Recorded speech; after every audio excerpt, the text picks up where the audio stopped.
أعوذ بالله من الشيطان الرجيم. بسم الله الرحمن الرحيم.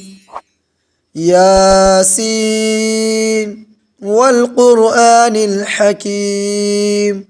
إنك لمن المرسلين على صراط مستقيم تنزيل العزيز الرحيم لتنذر قوما ما أنذر آباؤهم فهم غافلون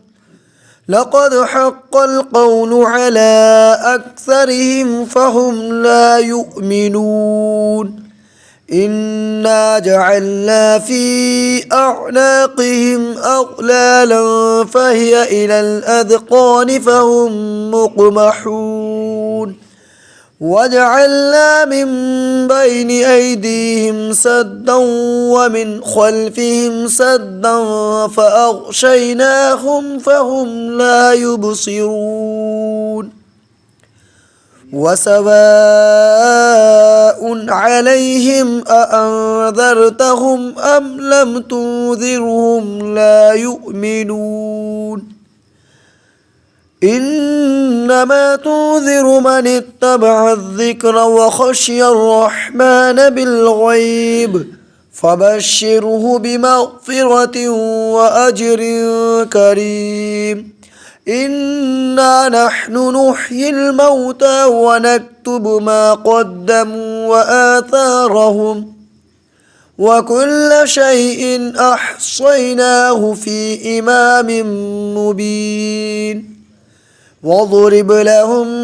مثلا أصحاب القرية إذ جاءها المرسلون إذ أرسلنا إليهم اثنين فكذبوهما فعززنا بثالث فقالوا إنا إليكم مرسلون قالوا ما أنتم إلا بشر مثلنا وما أنزل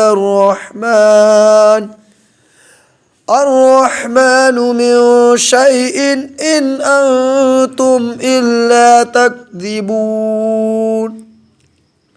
قالوا ربنا يعلم إنا إليكم لمرسلون وما علينا إلا البلاغ المبين قالوا إنا تطيرنا بكم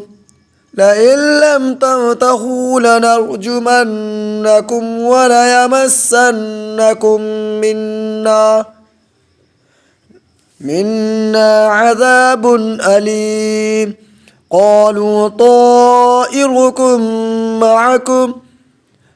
أئن ذكرتم بل أنتم قوم مسرفون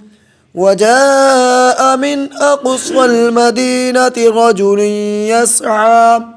قال يا قوم اتبعوا المرسلين اتبعوا من لا يسألكم أجرا وهم مهتدون صدق الله العظيم.